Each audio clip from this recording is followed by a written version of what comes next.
Being an American wrestling history kind of guy, can you tell me much about mid-20th century promoter Jack Pfefer, a controversial figure to be sure?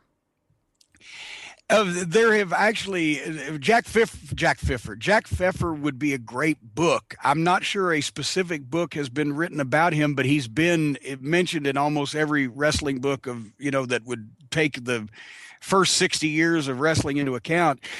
Jack Pfefer was the kind of promoter. He was a little sawed off like Russian Jew who was about 5'4" and had this long crow-like nose, they said, and he grew his fingernails out long, and he questionable body hygiene, greasy hair, the typical Damon Runyon kind of, wrestling promoter, right?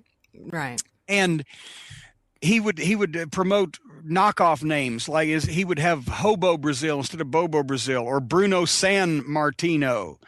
He did that for a while. He was in with the women's groups for a while, where he would get a stable of 4 or 6 women or whatever, and he would go to different promoters and territories around the country, and he'd say, "If you don't book my girls, I'm going to the newspaper and expose the business."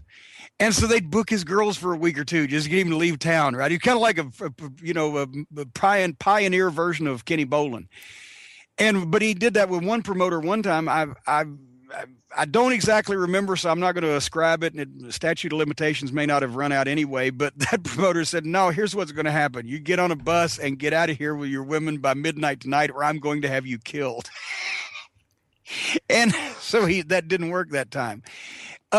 He was the classic fucking mispronouncer. There was a story in Whatever Happened to Gorgeous George by Joe Jers, whose father was Brother Frank Jers, who was a Southern champion in the South in the 50s.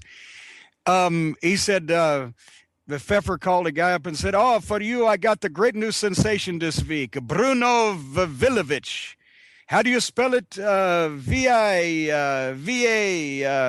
V-V, oh, fuck it. Don't book the motherfucker."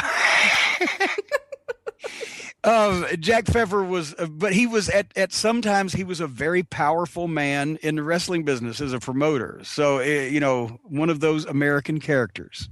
Apparently tickles me more than he tickles everybody else.